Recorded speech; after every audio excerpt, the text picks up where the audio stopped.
जब वो चीजें कार में रख रही थी तो उसने एक और आदमी को देखा। वो आदमी भी बहुत सारा खाने पीने का सामान अपनी कार में रख रहा था, इतना ज्यादा सामान कि जैसे पूरे खानदान के लिए हो। अमांडा को ऐसा लगा जैसे दुनिया खत्म होने वाली है और वो आदमी उसी की तैयारी कर रहा है। अब ये बात अमांडा को थोड़ी अजीब लगी, मगर उसने कुछ नहीं कहा और वहाँ से चली गई। घर आने के बाद ये खानदान तैयार हुआ और बीच पर गया। वो सब वहाँ बैठे मस्ती कर रहे थे और समंदर का मजा ले रहे थे। उसी वक्त उन्होंने समंदर में बहुत दूर एक बहुत बड़ा जहाज देखा। उन्हें लगा कि वो जहाज अपना रास्ता बदल लेगा, लेकिन 2 घंटे गुजर जाने के बाद भी जहाज वहीं रुका रहा। अब वो थोड़ा और आगे बढ़ चुका था। उन्हें अजीब सा महसूस हुआ, लेकिन धीरे धीरे वो जहाज और करीब आने लगा। सब डर गए और समझ गए कि कुछ गड़बड़ है। इसलिए अमांडा का शौहर सबको कहता है, यहाँ से भागो। सब लोग इधर उधर भागने लगते हैं। बीच पर अफरा तफरी मच जाती है, लेकिन जहाज नहीं रुकता। वो समंदर से बाहर निकल आता है और आखिरकार बीच पर आकर रुक जाता है। ऐसा लग रहा था जैसे उसे कोई चला ही नहीं रहा था। फिल्म की शुरुआत में पूरी दुनिया को दिखाया जाता है, उसके बाद अमेरिका दिखाया जाता है जहाँ सूरज निकल रहा होता है। मतलब ये था कि जैसे हर रोज एक नया दिन शुरू होता है, वैसे ही आज का दिन भी शुरू हुआ। अब हम एक अमेरिकी खानदान को देखते हैं जिसमें एक आदमी था जो घर का सरबराह था। उसकी बीवी अमांडा और उनके 2 बच्चे थे। वो आदमी बहुत अच्छे मिजाज का था,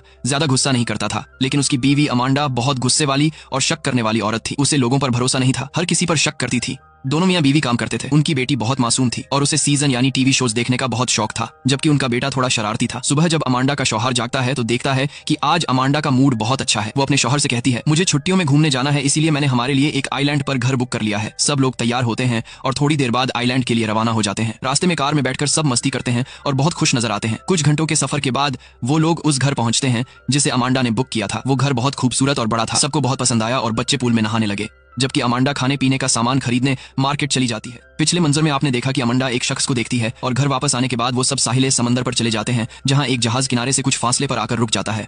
ये सिचुएशन बहुत अजीब थी। थोड़े ही वक्त में पूरा बीच खाली करा लिया गया। एक गार्ड ने उन्हें बताया कि ये सब इसलिए हुआ क्योंकि सिस्टम में कुछ गड़बड़ हो गई है। ये सिर्फ इस जहाज के साथ नहीं हुआ, बल्कि और भी बहुत से जहाजों के साथ यही मसला पेश आया है। अब ये फैमिली सीधे घर आ गई। घर आकर पता चला कि इंटरनेट नहीं चल रहा, टीवी पर कोई चैनल नहीं आ रहा। वो लोग अपने लिए ऑनलाइन खाना भी ऑर्डर नहीं कर पा रहे थे, तो जो भी घर में था उसी से काम चलाया और खाना खा लिया। रात को बच्चे सो गए, जबकि अमांडा और उसका शौहर नीचे बैठकर ड्रिंक कर रहे थे। अचानक दरवाजे पर दस्तक हुई। वो दोनों डर गए, ये कौन हो सकता है। जब दरवाजा खोला तो वहाँ एक आदमी था जिसका नाम स्कॉट था और उसके साथ उसकी बेटी। दोनों मियाँ बीवी बहुत हैरान हुए क्योंकि किसी अजनबी का इस तरह उनके घर आना बहुत अजीब था। स्कॉट ने अमांडा से कहा, मैडम ये घर मेरा है, आपने मुझसे सिर्फ ऑनलाइन बात की थी। मगर अमांडा को शक हुआ क्योंकि उन्होंने कभी कॉल पर बात नहीं की थी। स्कॉट ने कहा, क्या हम अंदर आ सकते हैं, जिस पर अमांडा के शौहर ने उन्हें घर के अंदर बुला लिया। स्कॉट ने बताया कि वो लोग सिटी में रहते हैं, मगर अचानक वहाँ बिजली चली गई है, हर तरफ अंधेरा फैल गया है। उसने कहा, मुझे मालूम है आप लोग यहाँ वेकेशन मनाने आए हैं, आपने मुझे पैसे दिए हैं, तो हम आपको जाने के लिए नहीं कह रहे, बस हम यहाँ रुकना चाहते हैं, आपको परेशान नहीं करेंगे, हम बेसमेंट में सो जाएंगे, मैं आपको पैसे भी वापस दे दूंगा। और उसने उनके $1000 लौटा दिए। अमांडा के शौहर को उन पर कोई शक नहीं हुआ, उसने मान लिया कि वो यहाँ रुक सकते हैं। मगर अमांडा राजी नहीं थी। वो उनसे कहती है, मैं आपको यहाँ ठहरने नहीं दे सकती क्योंकि अजनबियों के साथ रहना मेरे लिए मसला है।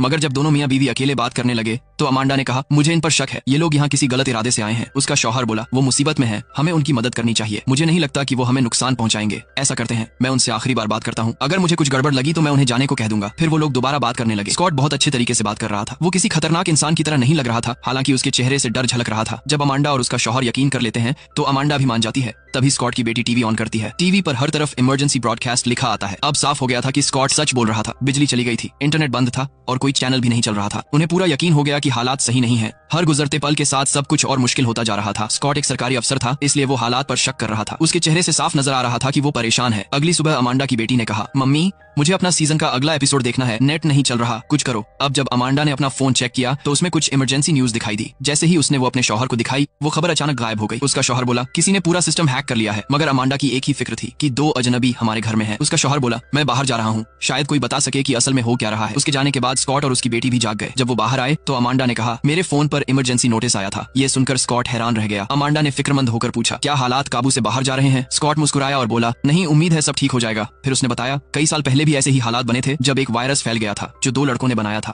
और मुझे लगता है कि जो कुछ भी चल रहा है वो कोई बड़ा मसला नहीं है, इसका कोई ना कोई हल जरूर होगा। स्कॉट को देखकर ये साफ लग रहा था कि वो बस उन्हें तसल्ली दे रहा है, क्योंकि वो नहीं चाहता था कि उसका घर वाला परिवार और उसकी बेटी परेशान हो। लेकिन हालात देखकर ये साफ मालूम हो रहा था कि कोई बहुत बड़ी दिक्कत है। स्कॉट की बीवी हवाई जहाज से कहीं जाने वाली थी, इसलिए स्कॉट और उसकी बेटी बहुत फिक्रमंद थे। क्योंकि कोई सिस्टम काम नहीं कर रहा था, इसलिए दोनों बहुत डर गए थे। जब अमांडा की बेटी अकेली बाहर थी तो वहाँ कुछ हिरण आए जो सैकड़ों की तादाद में थे और एक ही जगह खड़े रहे। ये बहुत अजीब बात थी क्योंकि जानवर कभी ऐसा बर्ताव नहीं करते। स्कॉट अपने पड़ोसी के घर मदद के लिए गया, मगर वहाँ सामान बिखरा पड़ा था और घर में कोई नहीं था। उधर अमांडा का शौहर रास्ते में था, तभी जीपीएस ने काम करना बंद कर दिया, जिस वजह से वो रास्ता भूल गया। अचानक एक घबराई हुई औरत उसकी कार के पास आई। वो रोने लगी और बोली, मुझे 2 दिन हो गए हैं, मैं अपने घर का रास्ता भूल गई हूँ, मुझे किसी को कॉल करनी है, प्लीज मदद करो। मगर वो औरत इतनी डरी हुई थी कि अमांडा का शौहर भी घबरा गया और बिना मदद किए वहाँ से चला गया। थोड़ा आगे गया तो उसे हवाई जहाज की आवाज सुनाई दी। प्लेन कोई लाल रंग की चीज फेंक रहा था। अमांडा का हस्बैंड घबरा गया। जब प्लेन पास आया तो पता चला वो लाल रंग की चीज लाल पेपर थे जिन पर फारसी जबान में कुछ लिखा हुआ था। स्कॉट को पता था कि उसके दोस्त के पास एक सैटेलाइट फोन है, इसीलिए वो अंदर गया और वो फोन ले लिया, इस उम्मीद में कि शायद वो काम कर जाए। अमांडा के बच्चे इन सब बातों से बेखबर थे और जंगल की तरफ निकल गए। उन्हें वहाँ एक छोटा सा केबिन मिला जहाँ दोनों अंदर गए, लेकिन वहाँ कोई नहीं था। अमांडा की बेटी ने अपने भाई को हिरणों के बारे में बताया, लेकिन उसने उस पर यकीन नहीं किया, बल्कि उसे डराने के लिए डरावनी कहानी सुनाने लगा। थोड़ी देर बाद वो दोनों वहाँ से बाहर निकल आए। स्कॉट सैटेलाइट फोन चलाने की कोशिश कर रहा था, लेकिन वो काम नहीं कर रहा था, क्योंकि कुछ दिन पहले आसमान में दिखाया गया था कि अमेरिकी सैटेलाइट ने अपनी दिशा बदल ली है। इसीलिए स्कॉट का सैटेलाइट फोन काम नहीं कर रहा था। उसके बाद वो समुद्र के किनारे गया। वहाँ उसने देखा कि एक जहाज प्लेन तबाह पड़ा है, लाशें बिखरी हुई थीं। उसी वक्त उसने देखा कि एक और जहाज इस तरफ आ रहा है। स्कॉट समझ गया कि ये भी यहीं तबाह होगा, इसलिए वो अपनी जान बचाने के लिए वहाँ से भागने लगा। वो जहाज समुद्र के किनारे आया और तबाह हो गया। तब तक स्कॉट घर के अंदर पहुंच चुका था, लेकिन जहाज के गिरने से एक बड़ी लहर घर से टकराई, जिससे स्कॉट पूरा भीग गया। उसने ये मंजर देखकर डर महसूस किया, क्योंकि अब उसे यकीन हो गया था कि हालात काबू से बाहर हैं। उसने अपनी बेटी को नहीं बताया कि उसने जहाज गिरते देखा है, बल्कि कहा कि वो पूल में गिर गया था, इसलिए कपड़े भीग गए। उसने अपनी बेटी को नए कपड़े लाने भेज दिया। फिर स्कॉट ने अमांडा को सारी बात बताई कि सैटेलाइट फोन काम करना बंद कर चुका है। ये बहुत हैरान कर देने वाली बात थी, क्योंकि अगर सब कुछ बंद भी हो जाए तो भी सैटेलाइट फोन बंद नहीं होता। लेकिन अमांडा ने उस पर यकीन नहीं किया। तब उसने बताया कि उसने अपनी आंखों से जहाज गिरते देखा है। बच्चे अब भी घर के बाहर थे। अचानक उन्होंने एक बहुत तेज और अजीब सी आवाज सुनी, जिससे उन्हें अपने कान ढंकने पड़े। अमांडा बच्चों को लेकर बहुत परेशान हो गई। वो जंगल की तरफ भागी और बच्चों को ढूंढ निकाला। वो सब ठीक थे, लेकिन अमांडा का शौहर अब तक वापस नहीं आया था, जिसकी वजह से सब बहुत परेशान थे। अमांडा के बेटे ने कहा, मुझे नहीं पता वो आवाज कैसी थी, मैंने ठीक से अपने कान बंद नहीं किए थे, इसीलिए अब मुझे अजीब लग रहा है। बच्चों को उनके कमरों में भेजने के बाद अमांडा ने स्कॉट से पूछा, मुझे बताओ वो चीज क्या थी, वो कैसी आवाज थी जो तुमने सुनी, मुझे पता है तुम इस बारे में जानते हो। स्कॉट ने कहा, वो किसी जहाज या बम की आवाज नहीं थी, मेरे हिसाब से वो एक साउंड वेव वेपन था। ये सुनकर सब बहुत परेशान हो गए। अमांडा ने कहा, मुझे अपने शौहर की फिक्र है, मुझे नहीं पता वो कहाँ है। फिर उसने बताया, 2 दिन पहले मैंने मार्केट में एक आदमी को देखा था, वो अपनी कार में बहुत सारा खाना और पानी रख रहा था। मेरे हिसाब से उसे पहले से पता था कि ऐसा कुछ होने वाला है, इसलिए वो पहले से तैयारी कर रहा था। ये सुनकर स्कॉट ने कहा, वो मेरा दोस्त है, उसे इस सब के बारे में पहले से मालूम था, इसलिए वो इसके लिए तैयार था। उसी वक्त अमांडा का शौहर आया, जो बहुत डरा हुआ था। उसने उनके हाथ में एक लाल कागज दिया। ये जहाज से गिराया जा रहा था। अमांडा के बेटे ने उस पर लिखा एक लफ्ज पहचाना, क्योंकि उसने ये लफ्ज एक गेम में देखा था। उसका मतलब था अमेरिका की मौत। बाकी कुछ समझ नहीं आ रहा था कि किसी ने अमेरिका को तबाह करने के लिए हमला किया है, लेकिन ये किसने किया ये कोई नहीं जानता था। ये पूरा खानदान बहुत डर गया था, इसलिए जान बचाने के लिए अमांडा और उसका शौहर बच्चों के साथ शहर जाने का फैसला करते हैं। लेकिन स्कॉट उन्हें रोकता है, मत जाओ, तुम लोग यहीं रहो, ये जगह तुम्हारे लिए सबसे ज्यादा सुरक्षित है। मगर उन्होंने स्कॉट की बात नहीं मानी। वो कार में बैठकर निकल गए। रास्ते में उन्होंने देखा कि बहुत सी गाड़ियां खड़ी हैं, क्योंकि अचानक सिस्टम के खराब होने से गाड़ियां काबू से बाहर हो गईं और आपस में टकरा गईं। इस वजह से आगे जाने का रास्ता बंद हो गया। फिर पीछे से एक और कार तेजी से आती दिखाई दी, तो अमांडा जल्दी से अपनी कार में बैठी और उसे साइड पर कर लिया। इस तरह वो बड़ी मुश्किल से बच गए। चूंकि अब कोई और रास्ता नहीं था, वो दोबारा स्कॉट के घर आ गए। अमांडा का शौहर और स्कॉट की बेटी एक साथ बैठकर बातें करने लगे। स्कॉट ने अमांडा को बताया, मेरा एक दोस्त है जो बड़े प्रोजेक्ट्स पर काम करता है, वो बहुत अमीर है, उसे हालात के बारे में पहले से मालूम था, इसी वजह से उसने ये सारी तैयारियां की थी। उसने हालात का सामना करने के लिए एक बहुत बड़ा घर बनाया था, जिसमें हर तरह की सहूलियत मौजूद थी। थोड़ी देर बात करने के बाद माहौल हल्का करने के लिए उन्होंने म्यूजिक चलाया और डांस करना शुरू किया। अमांडा के शौहर और स्कॉट की बेटी ने अचानक एक अजीब सी आवाज सुनी। जब वो देखने गए तो वहाँ बहुत सारे फ्लेमिंगो थे, जो एक तरह के परिंदे होते हैं। ऐसा अचानक होना बहुत हैरान करने वाला था। फिर वही दर्दनाक और तेज आवाज दोबारा आने लगी। उन्होंने अपने कानों पर हाथ रख लिए और सिर पकड़कर बैठ गए। आवाज इतनी तेज थी कि घर की कुछ चीजें भी टूट गईं। काफी देर बाद वो आवाज बंद हुई, मगर अब सबके चेहरों पर डर साफ नजर आ रहा था। अमांडा का पूरा खानदान एक ही बिस्तर पर साथ सो गया, जबकि स्कॉट और उसकी बेटी सुबह होते ही एक और अजीब बात देखते हैं। अमांडा के बेटे के दांत एक एक करके गिरने लगे। ये देखकर अमांडा और उसका शौहर बहुत डर गए। उन्हें कुछ समझ नहीं आ रहा था कि आखिर हो क्या रहा है। हालात हद से ज्यादा बिगड़ चुके थे। अब वो समझ नहीं पा रहे थे कि क्या करें, किसी को मदद के लिए बुला भी नहीं सकते थे। तब स्कॉट ने अमांडा से कहा, वो आदमी जिसे तुमने बहुत सारी चीजें खरीदते देखा था, यानी मेरा दोस्त, वो यहीं पास में रहता है। मुझे यकीन है कि उसके पास बहुत सा सामान होगा। हम उसके पास से कुछ दवा ले सकते हैं जो तुम्हारे बेटे को दे देंगे। अब अमांडा का बेटा, उसका बाप और स्कॉट तीनों उस दोस्त के घर की तरफ निकलते हैं। जब वो वहाँ पहुंचे तो स्कॉट का दोस्त घर के अंदर था। उसके हाथ में बंदूक थी। वो बोला, कार दूर पार्क करो, हम बाद में बात करेंगे। स्कॉट उसके इस बर्ताव से हैरान रह गया, क्योंकि वो दोनों पहले बहुत अच्छे दोस्त थे, मगर अब वो बिल्कुल बदल चुका था। ऐसा लग रहा था जैसे जिंदा रहने के लिए इंसानों के बीच जंग शुरू हो चुकी है। स्कॉट ने उससे मदद मांगी। अमांडा के शौहर ने कहा, मेरे बेटे के साथ कुछ बहुत अजीब हो रहा है, वो उल्टी कर रहा है और उसके दांत गिर रहे हैं, कृपया कुछ कीजिए। स्कॉट का दोस्त बोला, दांत गिरना कोई बड़ी बात नहीं है, ये बहुत से लोगों के साथ हुआ है। जो तेज आवाज बार बार सुनाई देती है वो दिमाग पर सीधे असर डालती है, शायद उसी की वजह से ये हो रहा है। मैं इस मामले में तुम्हारी कोई मदद नहीं कर सकता, अब यहाँ से चले जाओ।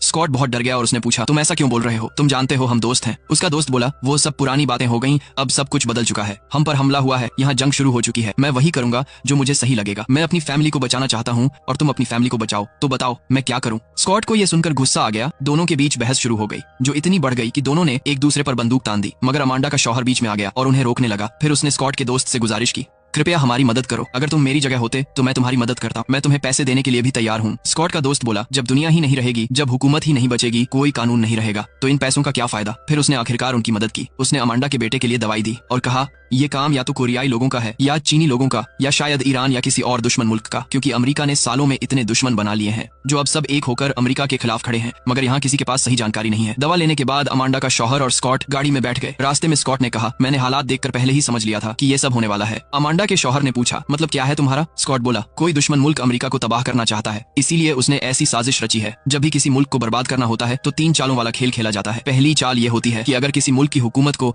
अपनी कौम से अलग करना हो तो उनका आपसी ताल्लुक तोड़ दो, यानी उनका कम्युनिकेशन सिस्टम खत्म कर दो, हर तरह के कनेक्शन काट दो। जैसे हमारे यहाँ इंटरनेट बंद है, टीवी चैनल बंद है, यानी अब हमारा ताल्लुक अपनी हुकूमत से कट चुका है। दूसरी चाल होती है गुप्त हमले करना। जो कुछ हमने देखा वो दर्दनाक और तेज आवाज, वो किसी दुश्मन का छुपा हुआ हमला है। लोगों को डराने के लिए उसके बारे में गलत जानकारी फैलाई जाती है ताकि हर कोई सहम जाए और फिर सब एक दूसरे पर शक करने लगते हैं। हर कोई अपनी अपनी कहानी बनाना शुरू कर देता है। डर का माहौल बन जाता है। जो कुछ यहाँ हुआ है को बचा नहीं पाएंगे। इतनी खुदगर्जी का माहौल होगा कि जिंदा रहने के लिए ही जंग लड़ी जाएगी। ऐसा ही हुआ भी। लोग बिना वजह एक दूसरे पर शक करने लगे और एक दूसरे के दुश्मन बन गए। इधर अमांडा की बेटी बहुत देर तक नहीं मिली तो अमांडा और स्कॉट की बेटी उसे ढूंढने निकल पड़ती हैं। वो जब जंगल के केबिन में थी तो बाहर से आवाजें आने लगी।